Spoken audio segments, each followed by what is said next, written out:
Hello, everybody. I see that we have some people that were ahead of schedule and have already joined.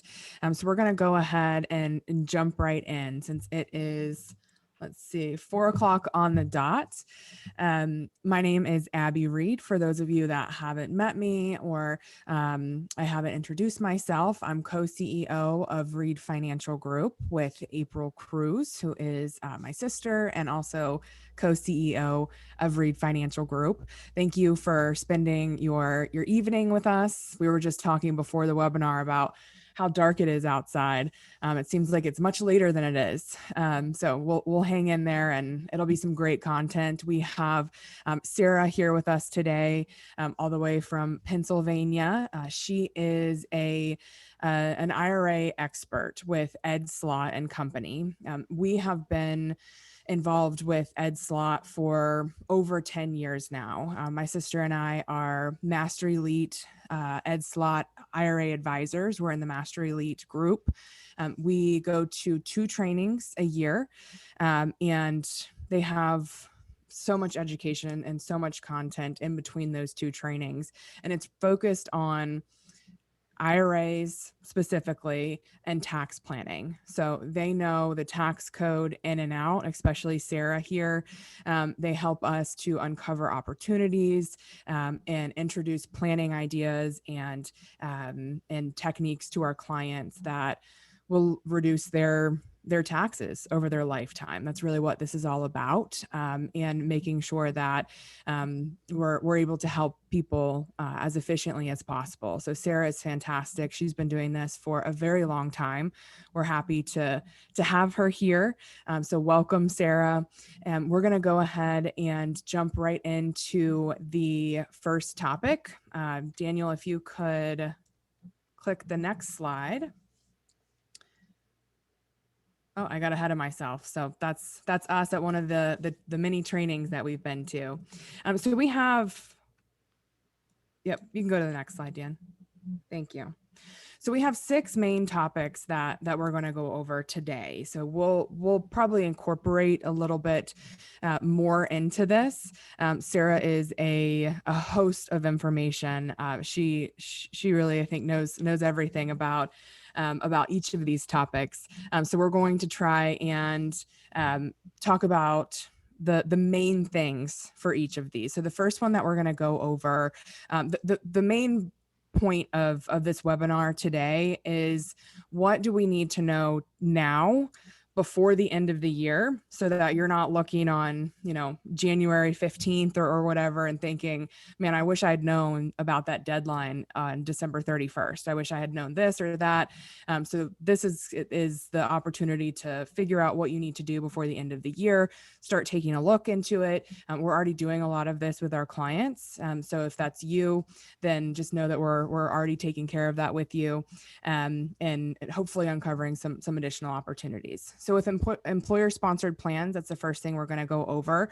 That has for contributions, that has a deadline of December 31st. So we'll talk about that. Roth conversions, that's a really hot topic right now for really good reasons. So we'll talk about that. Also some planning opportunities because of some changes that are going to be happening in 2023. So we'll do a little bit of pre-planning as well. A lot of people's favorite topic, qualified charitable distributions and how they pertain to people that have to take RMDs, or even people that are 70 and over that don't have to take RMDs yet. That's something that's new. Net unrealized appreciation, which is something that a lot of people have never heard of before. Ed Slott and Sarah have some fantastic content on that topic that people really need to know about. Gifting techniques that have to be done before the end of the year, as well as estate planning. So there are some deadlines and some things that have that hard deadline of December 31st. So we're going to talk about those. So we'll jump right into the employer-sponsored plans. I'll go ahead and introduce that topic, and then I'll turn it over to Sarah to share her wisdom. So this is a chart right from Ed Slott. They have some fantastic charts that we like to use. like I was mentioning before, December 31st is the contribution deadline for 401ks and 403bs. So with IRAs, it's a little bit different. So some of them you have until April of the following year to make those contributions, or some of them even October of the following year if you file an extension.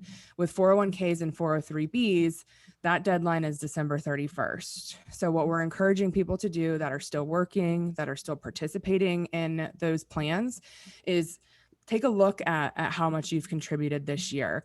And if you're able to max it out, go ahead and do that while you still have the opportunity. So we've got the rest of November, we've got the rest of December, and you can kind of backload that and bump up your contribution so that you can take full advantage of the contribution limit. Something that we've learned a lot from Ed Slott and Sarah are the additional opportunities with these types of plans. So what most people don't know is there might be a Roth option in your 401k. They might not talk about it, you might not know about it, but what we've done with a lot of clients is find that out, and then they can maybe diversify a little bit of their contributions. Another thing is in-service rollovers. So even if you're still working, there are some opportunities where you might not want to leave it in your plan. You might not like the investment options. There might be better opportunities out there somewhere. And even if you're still working, there's an in-service rollover. Also on that same topic is backdoor Roth conversions or mega backdoor Roth conversions, which I know Sarah knows a lot about that. So I'm going to turn it over to Sarah and ask her to share any additional tips and some information on the backdoor Roth conversion, or the backdoor Roth conversions, mega backdoor Roth conversions, because I know there's a lot of confusion on those two topics, right, Sarah? That's true. Hi, Abby. I'm so happy to be here. It's a great opportunity. It's nice to kind of take stock as the end of the year approaches and see how we can maximize those opportunities for retirement account savings. Yes, absolutely. One of the things that we learned April and I just went and visited you guys in Vegas. So we were there at the training.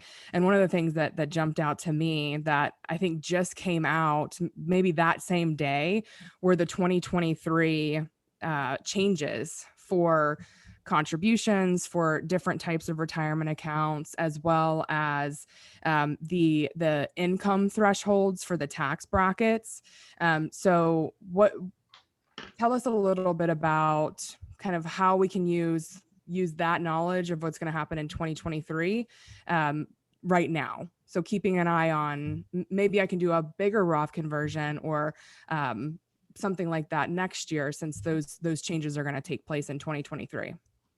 Yeah, that's a really good point. When we were in Las Vegas just a couple weeks ago, the cost of living increases were hot off the press from the IRS. And as we all know, there's a ton of inflation out there.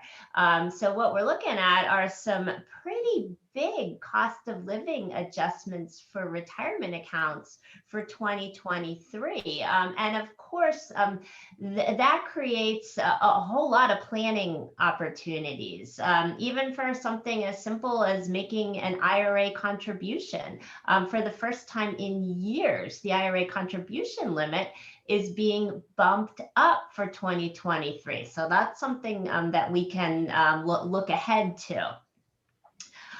You mentioned the tax brackets. We always think of inflation as a negative thing, and usually it sure is. You go to the supermarket and you just can't believe the prices. But sometimes inflation can actually be helpful for planning. When we look ahead at the 2023 tax brackets, which were released as part of the COLA package, what you see is that the brackets have increased, but by quite a bit. And that might open the door for some Roth conversion planning. You could do a conversion in 2022, take advantage of historically low tax rates, and then maybe in 2023 you might want to convert a little bit more. The higher tax brackets are a great opportunity to pay lower tax rates on a conversion, just because the tax brackets have bumped up quite a bit, as you can see there on the screen. Everybody's income has not exactly kept pace with inflation. So somebody might find themselves, in a lower tax bracket, or maybe with a little room in a lower tax bracket.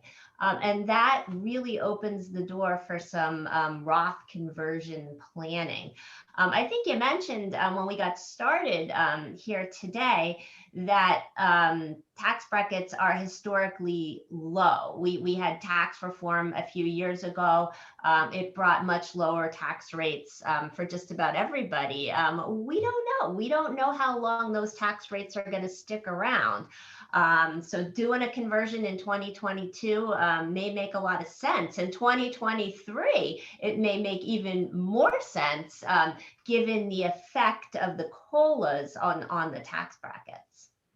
Yeah, great point. So this is the two different tables here. We have the single and the married filing jointly. So those are the two most common.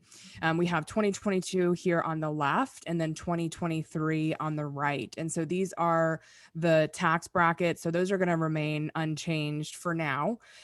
So on the 2023 side, the income thresholds are much higher. And exactly like you said, Sarah, there's opportunity can be created and opportunity right. There's can some arise. room to move there, right? Yep, exactly. So you can have either the same Roth conversion at a lower tax rate potentially, or do a bigger Roth conversion at the same tax rate. So there's, like you were saying, there's some planning opportunities here where you can kind of take a negative thing, which is inflation and everything else that has been going on in 2022, and turn it into a positive, and set yourself up, your future self up for more tax-free type accounts, as long as you use them properly. We won't get into all those rules, but there are some rules there for the Roth IRAs. Yeah, this is a great slide. Right there, you can see the difference in the brackets between 2022 and 2023. This is a great opportunity to fill up those low brackets with Roth conversions. I know my boss Ed Slott, he likes to say, never let a low tax bracket go to waste. And with inflation, for some people, just like you said, inflation, we usually think of it as a negative, but there could be an opportunity here.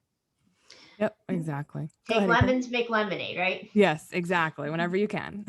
Another thing also with the tax bracket changes is that a lot of times when someone is widowed, they don't really think about or have someone guiding them as far as making sure that they take advantage of the joint income tax bracket in that filing year. So that's a real important area, because you'll notice here as well that the single brackets are significantly lower than the married brackets are. And if you know someone who has lost a spouse this year, then it's a good tip for them to make sure that they take advantage of that joint status again, and don't get hit in future years with more taxes than necessary. Yeah, that's a really good point. We talk a lot about the widow's penalty. It's really important, take advantage of that joint tax filing, the last time that you have it, because it makes a huge difference. A lot of times people, after the death of their spouse, their income doesn't go down, but all of a sudden they're going to find themselves filing single in future years, and that's going to change a lot of things in a negative way from a tax perspective. Right. And that's a great point, and something that is obviously not on their minds at a time like that. But it's something to certainly keep in mind. And that's why they have us to help them with those sort of things in those times. So Sarah, can you explain a little bit about the timeline on that? So they have, if somebody has lost their spouse, say this year, when do they need to do that by? Is that next year or is that by the end of this year? Can you explain that a little bit? It would be, this is the final year that they would be able to file jointly. So this would be the time to take advantage of that. So by the end of the year. Okay. And also, so this is something that we find a lot of confusion on. And I think that you've certainly talked about this as well. For those that are RMD age and still want to do those Roth conversions, you have to take out the distribution first. So that cannot be rolled over into or converted to a Roth, right? The IRS has thought of that and said no. Yeah, we get a lot of questions on that, a lot of confusion. Sometimes people think, oh, once you get to the age where you have to take RMDs, does that mean that you can't convert? And that's not the case. You're never too old to convert. However, what you can't do is you can't convert your required minimum distribution. It's kind of a crazy set of rules that we have under the tax code, where technically a conversion is a rollover and required minimum distributions aren't eligible for rollover. And then we have another rule that says you got to take your RMD before you can do any kind of rollover or conversion. So anybody who's thinking about converting for 2022, they want to be sure they take their RMD first. And that could be a little bit of a time crunch because we're in November. Got to get your RMD out by the end of the year. And if you want to convert for this tax year, this is really important. Your deadline is December 31st. There's no such thing as a prior year conversion. There are some tax acts that you can do for the prior year, like make an IRA contribution, but you can't convert for the prior year. So if you have someone who's in RMD status, they got to get their RMD out, then they can convert whatever remaining assets in their traditional IRA they want. But all that needs to be done on a pretty tight time schedule. Exactly. And that's why when April and I talked about this, she really wanted to go ahead and do it, not closer to the end of the year, but so that we have enough time and everybody that listens has enough time to take action on these things, because the deadline for all the things we're going to be talking, most of the things we're going to be talking about today is December 31st.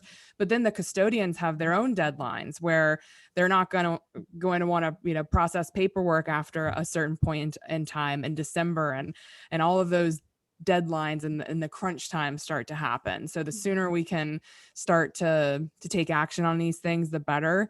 And something that I think is really important that's different is that there's no takebacks for Roth conversions now. So it used to be you could do a Roth conversion, give it a whirl, and then the tax time the next year say, well, I shouldn't have done that much or something like that. And you could undo it, but now it's a done deal. And I know that something that stuck out to April and I when we were at the last training is there have been some kind of horror stories on accidentally converting way too much and the IRS being pretty,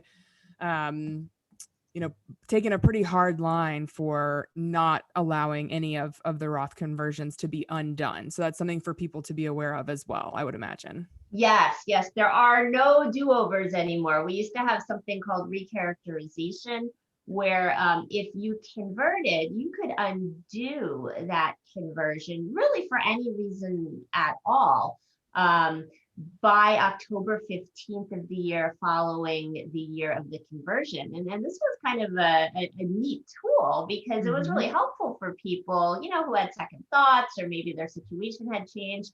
That went away with tax reform. We no longer have recharacterization. So what I like to say is that conversion is not a do-it-yourself endeavor. You definitely, if you're thinking about converting, you want expert advice because conversion is permanent. You can't undo it. And you remember at the meeting, we were talking about some sort of unfortunate situations where people converted their traditional IRAs to Roth IRAs, sometimes by mistake. And what they were seeing was the IRS was not very helpful. There's really not a lot you can do under the tax rules. So conversion is a great opportunity, but you really need to approach it carefully and get good advice.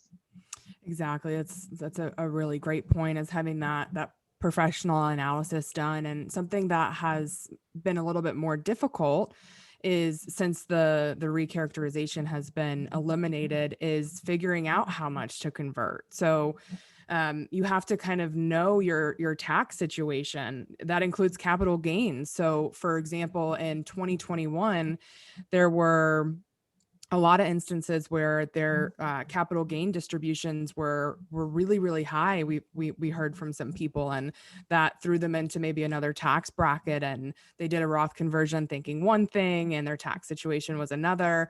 And so that's made it a little bit trickier, and it's even more important to have that professional guidance. And that's why we're so grateful to have our partnership with EdSlot and with you, Sarah. You're our lifeline for those sorts of things. You provide fantastic education and ongoing education. As we've seen in the past couple of years, the tax rules are changing at quicker than I've ever remembered. And so No, I fantastic totally resource. agree. I've been doing this for over 20 years, and I can't believe the pace of change right now. Mhm. We just had the Secure Act, and Congress isn't done. Right now in Congress, they are considering Secure 2.0, or as I like to call it, the son of Secure. It sounds like something out of a horror movie.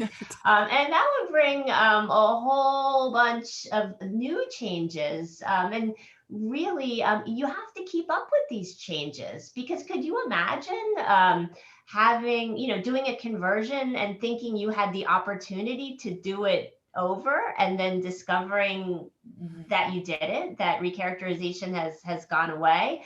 You don't keep up with the changes. You could easily miss something like that. I'll tell you where Congress stuck that change. When tax reform passed, it was, a law that was 1,000,000 pages long.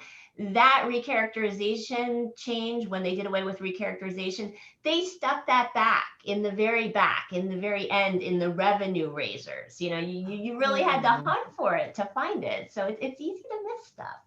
Well, we appreciate you and everybody at EdSlot digging through all of those, 100+ pages and sending it on to the master lead advisors so that we can get the finest points and the highlights, and then we can bring those opportunities and Yeah, those we're changes to happy our to do client. it, because we appreciate, advisors like you who want to be educated and are willing to spend the time, to learn and, absorb all these details, all these changes.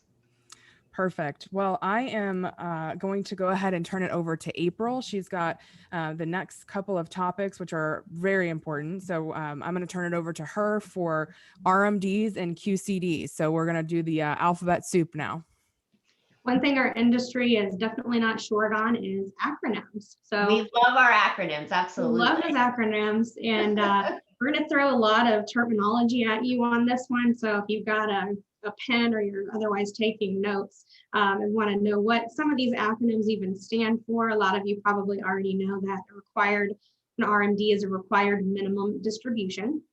It used to be at age 70 and a half, the year that you turn 70 and a half, that is the date, the year that you have to start taking the required distributions. That changed a couple of years ago, is now age 72. And there are some really unique rules and ways around having to pay additional taxes on funds that you don't want to take out. And we really want to focus some on those. There are a lot of rules with required distributions to know. First and foremost, if you don't take them timely, then there's a 50% penalty on the amount that you should have taken. So a lot of little caveats and moving parts of what can and cannot be aggregated. If you have a 401k, we recently saw someone who had a 401k and had taken all of their income all year long out of their IRA. And now they've got to take an RMD out of that 401k that they don't need. And that really could have been adjusted and avoided that additional taxable amount. One of the ways legally, morally, and ethically that you can avoid taxation on that required minimum distribution is through something called a qualified charitable distribution. Sarah, will you talk for a moment about what a qualified charitable distribution is, please? QCDs, qualified charitable distributions, are a really helpful tool that QCDs really are not being used nearly enough. A lot of people out there could benefit, and they're just not taking advantage of the QCD strategy. If you're charitably inclined, a QCD is a great opportunity to not only give to charity, but to benefit from a tax perspective. And that's a big deal because the rules have changed after tax reform. A lot of people out there, especially older people, are taking the standard deduction. They are no longer itemizing. And one side effect of that is they are losing the ability to deduct their charitable contributions in many cases. With a QCD, you can get a tax break for giving money to charity. What a QCD is money goes directly from your IRA. It's a direct transfer to the charity of your choice. The distribution from the IRA that goes to the charity, it is not included in income. And that is a very helpful thing. You keep that money out of your AGI. And as we all know, AGI can affect a whole bunch of things, like those nasty IRMA surcharges, taxation of Social Security, the list goes on and on. So with the QCD, the money goes right from your IRA right to the charity. It is not included in your adjusted gross income. You got to be 70 and a half to do a QCD. The money has to transfer. It has to go right from the IRA right to the charity. So it can't go to the individual. Now, what you can do, I know a lot of people out there, they want to make sure that everything goes smoothly, that the charity, gets the money. You could have a check made payable to the charity, go to the IRA owner, and then the IRA owner could deliver that check. That would work. It's kind of crazy. The age for RMDs is 72, but you don't have to be 72 to do a QCD. You only have to be 70 and a half. Now, once you do reach 72, a huge benefit of a QCD is it can satisfy your RMD. So if you have to take money out of your IRA, I know a lot of people out there, they hate RMDs. They don't need the money. They hate the tax hit. A QCD is a great tool to avoid that tax hit and benefit the charity of your choice. By doing the QCD, have the money go directly to the charity, that will satisfy your required minimum distribution. Thank you, Sarah. Not confusing at all, right? We've got not in the least. One age changing and the other not. Right. It's confusing, but it's good because you could still do a QCD at a younger age. But yeah, you got to keep straight the two ages. Yes, absolutely. And a lot of times, I'll also just add that a lot of times what I see is that people are already doing a lot of it's tithing. And they have that money that they're faithfully tithing or other charitable contributions that they make to their favorite charities on an annual basis. So this is already being done. In essence, you're just redirecting where those funds are coming from. So keeping more of maybe your Social Security check in your pocket, in your bank account, so to speak, and directing those RMDs directly to the charity with the QCD so that you don't have to pay taxes on it. the effect is the same. The amount of money that's still going to the church, to the charity, whatever that might be for that qualified charitable organization, but you may not be able to alleviate the tax burden. And that was one of the questions that we had submitted before the webinar. In fact, was what you can deduct for charitable contributions. And like you mentioned, Sarah, with the most people now filing claiming the standard deduction, no longer itemizing, this is really the way to take advantage of that. And you also mentioned, we talked at the meetings the other day about the contemporaneous written acknowledgement. You could go CWA and have another analogy here, but can you speak a little bit about the importance of that CWA and making sure that there is nothing that could be considered to be given in return for that donation? Sure. We got our RMDs, we got our QCDs, now we have our CWA. When you do a QCD, it's really important to get a contemporaneous written acknowledgement, something in writing from the charity acknowledging the QCD. And you need to get that by the time you file your taxes or by your tax filing deadline, including extensions, whichever comes sooner. What we've seen is most of the time charities will get these out, early in the next year. It's important with a QCD that you receive nothing in return. That's the way the QCD rules work. You can't get anything back. It's a kind of a strict rule. So it's important when you get that CWA from the charity that it includes the information that you, the IRA owner, didn't get anything of value back from the charity. And you want to hang on to your CWA just in case you ever get a call from the IRS, because they do require that the gift to the charity be substantiated. And that's what the QC. I'm getting my acronyms confused. The CWA, that's what that does for you. I can't imagine how. And I remember, if I remember correctly, Sarah, one of the attendees at the training asked if he had potentially botched QCD by getting invited to a benefit dinner from having made that QCD, I believe, to the church, and was invited to a benefit dinner as a donor. And would you mind sharing your response to that question, if you remember? Yeah, those rules can get a little bit tricky because the standard rule is you can't get anything back.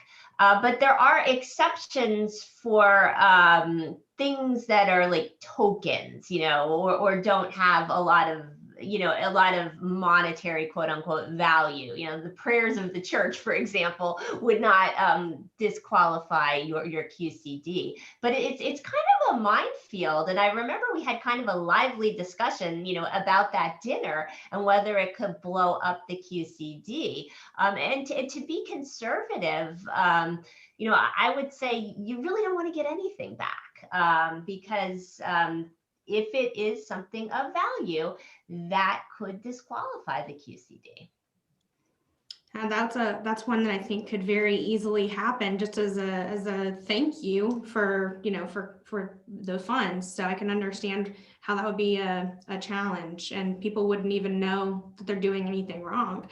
Per se. The next few topics, we really wanted to dive deep into the first couple of topics here, because these either apply to almost all of you now, or they will in the near future, or maybe your parents or your loved ones.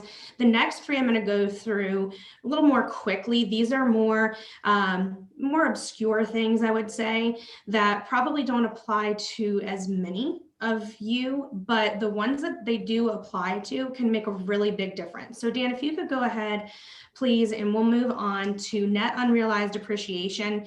This one, I just want to spend a minute or two on really just put this out there in case there's anyone watching who has highly appreciated company stock. The chart that we've got here goes through some triggering events, and we don't have time to go through each example, but I do just want to briefly touch, Sarah, if you would please, on just the definition of NUA, what people should be looking for, and some examples of those triggering events, just in a minute or two here, if you wouldn't mind. Yeah, sure. Anyway, you're absolutely right. This is something that's not going to affect everybody out there. It's not like RMDs, QCDs, which are much more common. But for the right individual, NUA can be a great opportunity. This is a strategy that you can use when you have highly appreciated employer stock in an employer plan. What you can do is you can take a distribution of the stock in kind and put it in a non-qualified account rather than rolling it over to an IRA. And you pay tax on the cost basis, the low value of the stock when it went into the plan. Then when you sell the stock, whenever that happens to be, you get to use long-term capital gains treatment on the net unrealized appreciation, the appreciation on that stock while it was in the plan. So for the right person, this is a great opportunity. I just talked to an advisor the other day who had an employee who was separating from service at Kroger, the grocery store, and had the opportunity to use net unrealized appreciation. You got to have a triggering event. That's age 59 and a half, separation from service, or it could be death, because even beneficiaries can take advantage of NUA. Not everybody's aware of that. That's a really good one, Sarah. I don't think a lot of people are aware of that, or that really comes up very much. And when people see a 401k, they just assume that everything in there is tax deferred, and that just has to be rolled into an IRA. And that's it's another example of how good advice can be invaluable, because you might, have that Kroger employee in your office, and you would be able to tell them, you could take advantage of NUA. A lot of advisors would just say, oh, do the rollover. A rollover can be a really good strategy, but you have to investigate all of the options. And, hate to have that person miss out on the NUA opportunity. Right. And so just to recap a little bit, in essence, the benefit is long-term capital gains rate over ordinary income rate when those funds are sold. Right. All that appreciation, all those years of appreciation, you could pay long-term capital gains rates versus ordinary income rates. Yeah. That's a really good description, Sarah. Thank you. And are there any deadlines or anything that anyone should be aware of, who maybe somebody on this call already did this year? Is there anything they need to be aware of with regards to filing or anything like that you can think of? Yeah, there's a really important deadline coming up. That's December 31st. If you want to take advantage of NUA for 2022, you have to have a lump sum distribution by the end of the year, which means that everything needs to come out of that plan by December 31st. So it's really critical that somebody who's thinking about doing NUA, that they act soon, because you would not want to blow up the NUA opportunity by having money still in that plan by the end of the year. You got to get it all out. Thank you, Sarah. And we'll go ahead and move on. Any questions anyone has on NUA? If you've got company stock, particularly that's highly appreciated, then certainly let us know. And we're happy to help walk you through that. We talked about the favorable tax rates already. So we can go ahead, Dan, if you would, to the next slide. We've got a couple more topics to get through here. And we'll talk next about gifting. And, sometimes we'll find, Sarah mentioned a little bit ago that a lot of people hate required minimum distributions because they've got to take this money out and pay taxes on it, and it's money that they don't need. course, unless they do QCDs. But and a lot of times that's the case. And in circumstances like that, a lot of times what we also see is that there are a lot of people who have a really good income stream coming in and in their retirement even, and they are very comfortable and they don't need a lot of their assets to live on.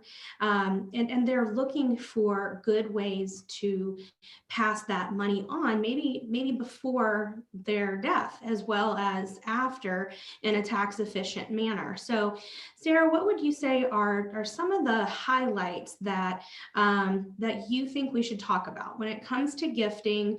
Maybe some of the things to be careful of. I have unlimited gifting opportunities listed there. You and I emailed back and forth about that the other day, so I certainly want to make sure we touch on that. But the annual and lifetime limits and anything else that you can think of in that category, I'd love your thoughts and an explanation, please. Well, due to the COLAs, the annual gift tax exclusion is going up a little bit for 2023. It's currently at 16,000. Next year, it'll go up to 17,000. So for this year, it's 16,000 to any individual. Gifting is a great strategy right now because, as we all know, the exclusion for the estate tax is very, very high right now. And you can take advantage of that with lifetime gifting. We don't know what the future will bring. That exemption amount, that could come down for the estate tax in future years, but the IRS has said there will be no clawback. So for people who are concerned about the estate tax, and we don't know what the future of the estate tax is, we don't know how many people it's going to hit. One opportunity that we have right now in 2022 is to do some gifting. You mentioned unlimited gifting opportunities. Many people overlook the fact that you can do unlimited gifting as long as it is for education or medical expenses. And those tuition expenses or medical expenses would have to be paid directly. So that's an important rule to keep in mind. Thank you for that. Yes, that's a big one. I think people don't necessarily always think about, but if there's somebody who has large medical bills, has tuition that you'd like to assist with, that sort of thing, then that's a fantastic resource. Sarah, can you talk a little bit about that $16,000 limit? What happens if it's exceeded, one, and two, just go over how that's per individual, not per married couple. Right. It is a limit that applies on an individual basis. And what it means is it's the amount that you can give away to another person. And you can gift to as many different people as you want, but per person, that's going to be the limit that you can give away without having any tax consequences. It's not going to count towards that estate tax exemption that we talked about. They needed an acronym for that one to make it easier, right? Right. So any questions anyone has on that? I'm trying to kind of incorporate and weave the questions in as we go along. So feel free to ask those questions in that chat feature if you would like to do so. And again, trying to kind of weave them in as we go here. So the last topic that I want to make sure that we cover is for estate taxes and estate planning. Oh, sorry, I forgot we had a little bit about that in there, but Sarah covered that well. So we'll go ahead and move on. The estate planning there are a lot of changes that either have taken place or should have taken place as a result of the Secure Act. And first and foremost, making sure that beneficiary forms are updated. For many of you, most of you, in fact, are clients of ours and know that we check beneficiary forms frequently to make sure nothing has changed, everything is in good order, but making sure not only that the people that you want it to go to, that that's correct, but now we also have to look at whether or not there are changes that are needed after the Secure Act, which is the act that passed at the end of 2019, effective in 2020. And there are a lot of changes that have taken place. A lot of you have worked with us for many years, and you've heard us talk, about the multi-generational IRA planning. It used to be that you were able to have the ability to stretch out the distributions over your life. And for a lot of beneficiaries, that's no longer the case under the Secure Act. So we're going to talk about that for a moment, the 10-year payout rules, and then I want to touch on trusts, because there are some big red flags with trusts that you need to look for if you have a trust or are considering a trust post Secure Act. So Sarah, first, would you please talk a little bit about the 10-year payout rules, eligible beneficiaries, non-eligible beneficiaries, and of course, designated beneficiaries is what we'll focus on here. But would you please go through that change and share some of your wisdom with us there, please? Yeah, sure. The Secure Act really changed everything when it comes to beneficiary IRAs. You know, as you mentioned, prior to the Secure Act, we would talk about the stretch IRA and, the ability to stretch distributions from an inherited IRA, over generations. With the Secure Act, that possibility has ended for most non-spouse beneficiaries, because what the Secure Act did was it put in place a 10-year rule. Most inherited IRAs are going to need to be emptied out within 10 years. Now, the Secure Act did include some exceptions for eligible designated beneficiaries. Those would be a spouse, a minor child, a chronically ill person, a disabled person, or a beneficiary who's not more than 10 years younger than the IRA owner. So that tends to be like siblings, friends, people who are close in age. If a beneficiary doesn't fit into one of those categories, they're going to be looking at the 10-year rule. So that's really a game changer. With the 10-year rule, we don't have that long stretch like we used to. So I think that really requires that everybody with an IRA takes a look at their estate plan. They revisit their beneficiary form and think about, what the Secure Act means as far as what their plan is to transfer their IRA money to the next generation. Yeah, absolutely did change everything. And there was a lot of confusion also because the IRS was just, quite frankly, not clear at all with regards to who would have to take required minimum distributions from inherited IRAs post-Secure Act. So inherited IRAs from January 2020 and later. And the first 2 years there was really no guidance. No one knew whether or not they were supposed to take a required distribution. They just knew with certainty that in some form or fashion, the entire IRA has to be emptied within 10 years.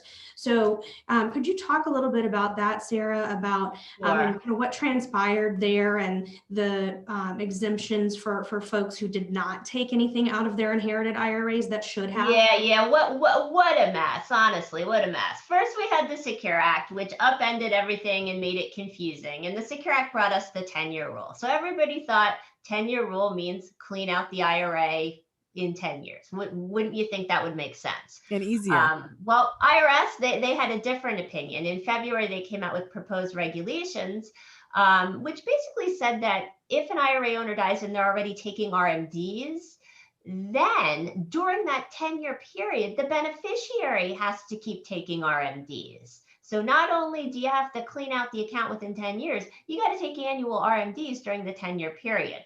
Well, nobody expected that. So nobody took an RMD during the 10-year period in 2021. 2022, most people had not taken any sort of annual RMD for this year either. So IRS realized that they had created a big mess. So to be helpful, what they said is, anyone who has to take an RMD for 2021 or 2022 during this 10-year period, basically, we're going to waive the penalties. That 50% penalty for not taking an RMD, we're going to waive it. So what that really means, bottom line, is if you happen to be in this particular situation as a beneficiary, you don't have to take an RMD for 2021 or 2022. You're off the hook for 2 years. Now, everybody asks, the next question is, well, what about next year? Well, we don't know about next year. The IRS has to put out some final regulations and tell us, what the heck is going on. But for this year, I can tell you, if you happen to be in this particular group of beneficiaries, you don't have to take that RMD. Now, I want to caution everybody out there that what the IRS did not say is everybody gets an RMD waiver. That happened back in 2020 with COVID. That is not happening again. Instead, the IRS is saying these limited beneficiaries, these people in the 10-year period who have to take annual RMDs under our proposed regulations, we're giving just them a break. Thank you so much for that. So another important year-end item, making sure that RMDs have been handled appropriately. That's just one set of beneficiaries that we're talking about here, with people who inherited IRAs from 2020 or moving forward, who have this new and ever-changing, it seems, set of guidelines kind of on what they should be doing. So that's one of the annual audits that we're working on at this time. And if we are not already working with you and you fall into that category and you have questions, let us know. But as Abby mentioned at the beginning, we are doing the planning that we're talking about is already being done for the clients we work with. So I want to move. And you're so smart to be on top of it and be doing it now. Because you're exactly right. Custodians have deadlines, and then the people who work for the custodians, they're very smart. They don't want to be dealing with all the year-end mess, so they all take vacation around the holidays. So, sooner is better than later when it comes to year-end retirement account deadlines. Do it before Thanksgiving if you can, right? Yep. Yeah, when the D team is in there, the only people who are working at that time of year are the new folks at the custodian. That's right. Yeah. They don't know any better. They didn't know to take vacation when there was the mad dash. That's not who we want processing. Those are things that are that important. So what I'd like to do is move on to questions. I think I got most of them that I weaved in as we went along, especially the ones that were submitted in advance. If I missed any, I apologize. I tried to incorporate them to the best of my ability there. And I'm just looking as I have a couple that that we could just touch on real quickly. Yeah, thank you. Sure. So going back to what we were just talking about, the new RMD rules for people that are inheriting IRAs. So we get a question on this a lot. If you inherit a Roth IRA post Secure Act, what's the deal there? And Sarah, I know that you've taught us this many times since the Secure Act. You don't have to take those distributions, but the account still does have to be emptied by the time period. And so it's a good tax situation for those 10 years. It can grow tax-free, and then the beneficiary is going to have to figure out what to do with it. It's not going to be under that tax-free umbrella. And so do you see that changing potentially, and beneficiaries of Roth IRAs having to take distributions throughout the years, or do you see it staying the way it seems to have been? Yeah, it's a great question. We get a lot of questions on the treatment of inherited Roth IRAs post Secure Act. A lot of people get confused because when you're alive, you don't have to take RMDs from your Roth IRA. Nothing needs to come out. But after death, beneficiaries do need to take money out of the Roth IRA. Roth IRA beneficiaries are subject to the 10-year rule. But because Roth IRA owners never have to take RMDs out of their IRA, they never hit their required beginning date. So they're always considered to have died before their required beginning date.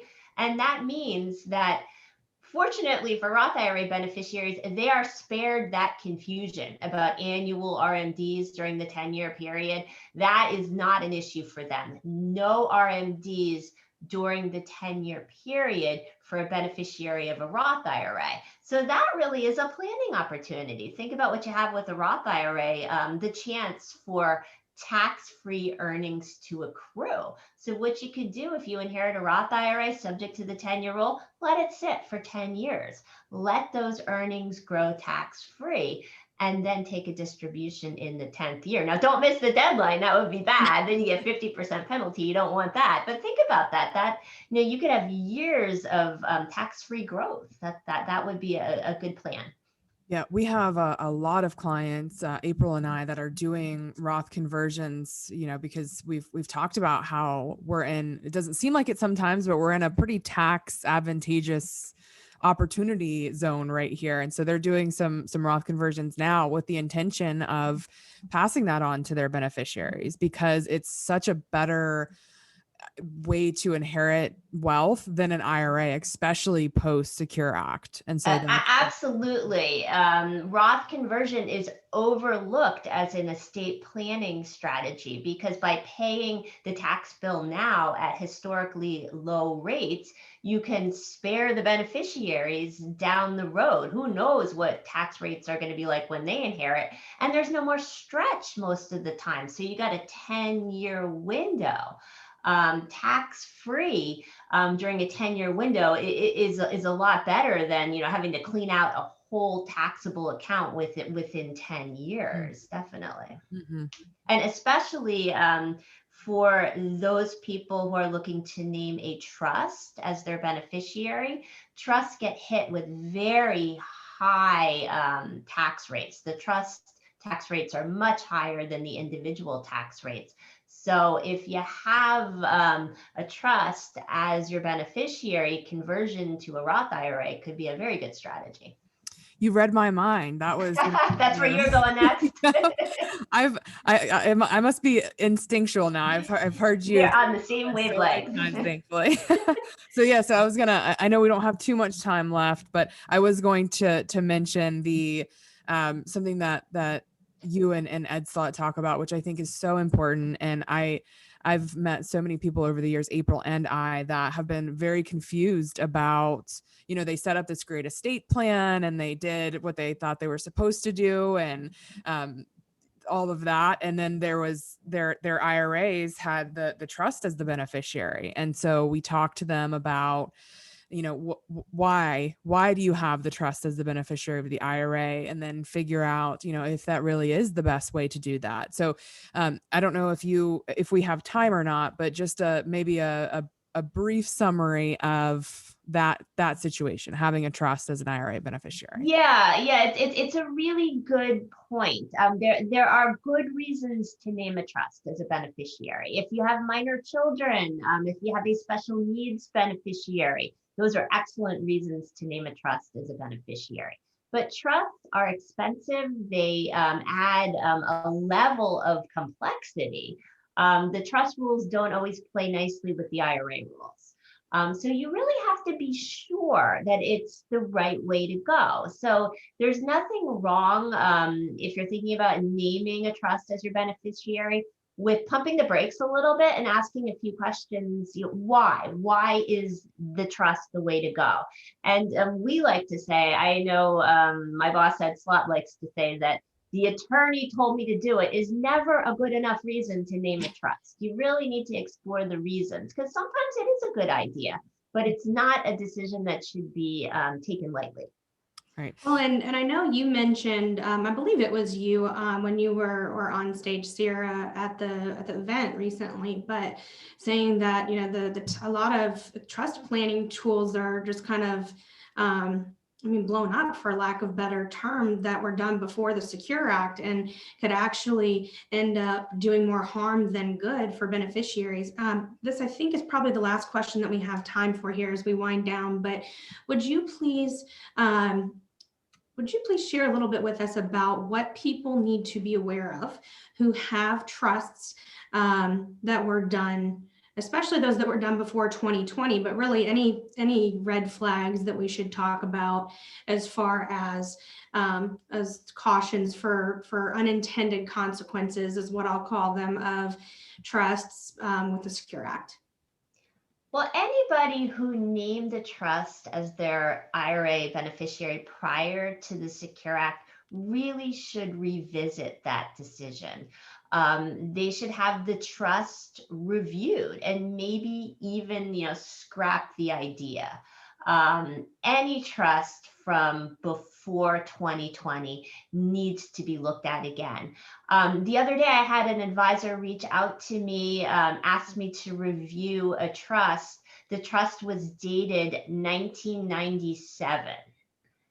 Wow. Time to review and update that trust. And again, there are good reasons to name a trust. A trust might be the right way to go, but an old, outdated trust isn't going to help you. And any trust drafted prior to the Secure Act can potentially have problems. So, if you're naming a trust as your IRA beneficiary, generally you have a larger IRA and you have a long range plan. You paid a lot of money probably to have that trust drafted. So it's worth it to spend the time and maybe, a little bit more money to make sure everything is done correctly. I would say universally, every trust drafted prior to the Secure Act should be reviewed. Thank you for that, Sarah. You'll notice a QR code on the screen. You'll notice that it says there, scan me to contact us. That's one method that you can submit questions that will come to our service email address. It takes you directly to our contact us page on our website.